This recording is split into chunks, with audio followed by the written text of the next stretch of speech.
After losing $200 million on Marvel games, Square Enix now fears risk. I'm not going to read this whole thing, but one thing that stood out to me was that while Square Enix is still profitable and still doing well, despite losing 37% in Q1 revenues due to foreign exchange rates and lower game sales, the company is gearing up for major new games.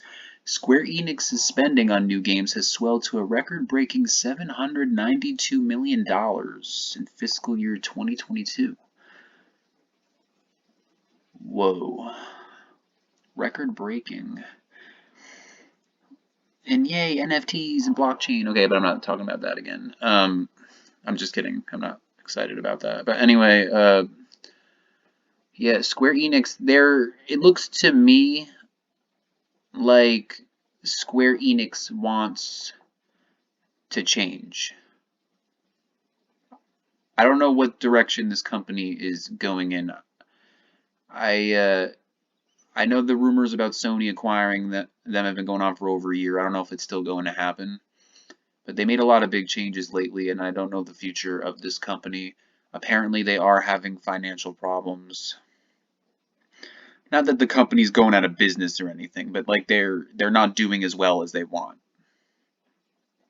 They're not going to take as many risks as they used to, and I think it's actually disappointing. I liked when they used to take risks, but you know, Marvel's Avengers, I would have gotten that game if it wasn't a DLC-based game. I was interested in that one. I'm not even a Marvel fan, but that one looked like it had a lot of potential. But making it like a DLC game, where like, oh, you have to buy Spider-Man or buy Black Panther or whatever it was. I didn't get the game. I don't remember what it was, but that's not cool, man. They didn't have to do that.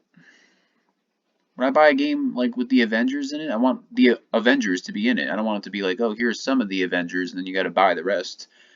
Or it was something like that. I didn't buy the game, so I don't know exactly how it went, but I know it was something like that, and that turned me off to it because I knew you had to pay extra to get the full experience. Marvel might be in Kingdom Hearts 4 because I know Star Wars is going to be in it, so they might do both. I don't know. I don't know if this will make them too scared to put it in Kingdom Hearts 4, but I don't know. I mean, I feel like in a Kingdom Hearts game, it has potential. I originally didn't want Marvel or Star Wars to be in it, but I could see potential if they do it right. If they do it right.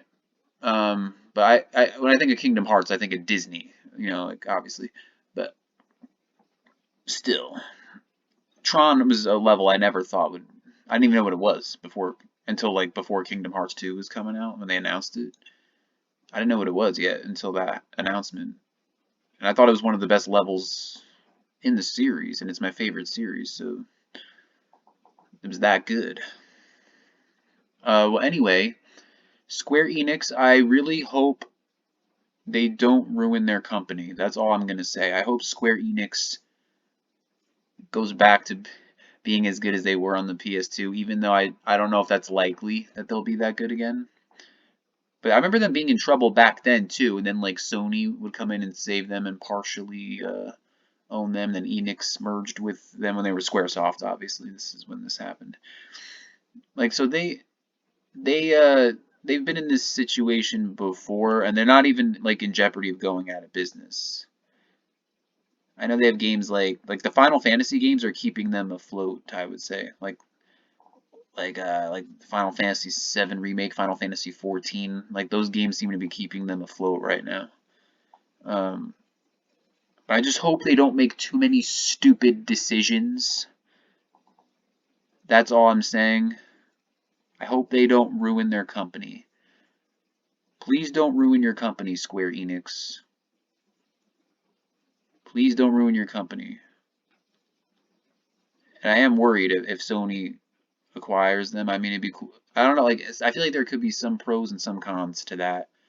Pros could be they get more money. And change, I don't know if a change of management is totally needed. You might think it is, you might think it's not, but Sony's making like greedy decisions too. So I mean, there's that. I'm not saying I like think Microsoft would be so much better because I don't really think that. But I mean, like I don't know what's best for Square Enix at this point. I don't know what they should do. I'm totally on the fence. Whatever they do, they do. I'm not like a financial advisor or like I'm not a business expert. So whatever happens, happens. I'm gonna keep following it and covering it because I'm a Kingdom Hearts fan. Been a fan since I was 11. I'm 30, so do the math. And looking forward to Kingdom Hearts Missing Link. Kingdom Hearts 4 is still several years off, I think. Several. Yeah, like they're not. I don't think they're gonna show it again this year. I don't even know if they're gonna show it next year. Maybe they will. Maybe they won't. But it's in early development. It's in early development. That's the game I'm most anticipating is Kingdom Hearts 4. That's why I keep bringing it up. And maybe it's a good time to wrap up the video right now. Later.